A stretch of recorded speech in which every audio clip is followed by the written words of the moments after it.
अरबी में सलात कहा जाता है। नमाज फारसी ज़बान का लफ्ज़ है। हमारे यहाँ इस मुल्क में जब इस्लाम का आखिरी एडिशन आया, इस्लाम की शुरुआत मुहम्मदुर रसूलुल्लाह सल्लल्लाहु अलैहि वसल्लम से नहीं हुई थी।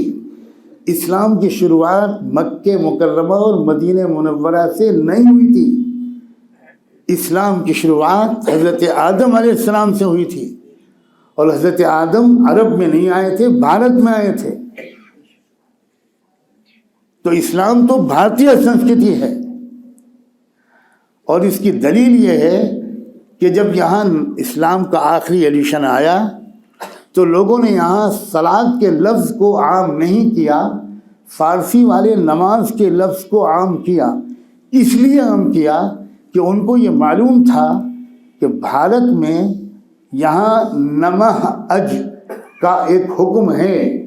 भारतीय धर्म ग्रंथों में एक बाब है पूरा जिसमें नमः अज का अध्याय है, यानी उस परमेश्वर के सामने नमन करना जो अजन्मा है, जिसने किसी से जन्म नहीं लिया, लम यलिद वलम यूलद।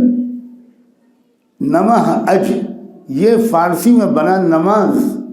तो यहाँ नमाज के लफ्ज़ को इसलिए कबूल किया गया, तरजीह दी गई, ताकि यहाँ के लोग ये समझें कि ये कोई विदेशी चीज़ नहीं है, हमारी ही चीज़ है।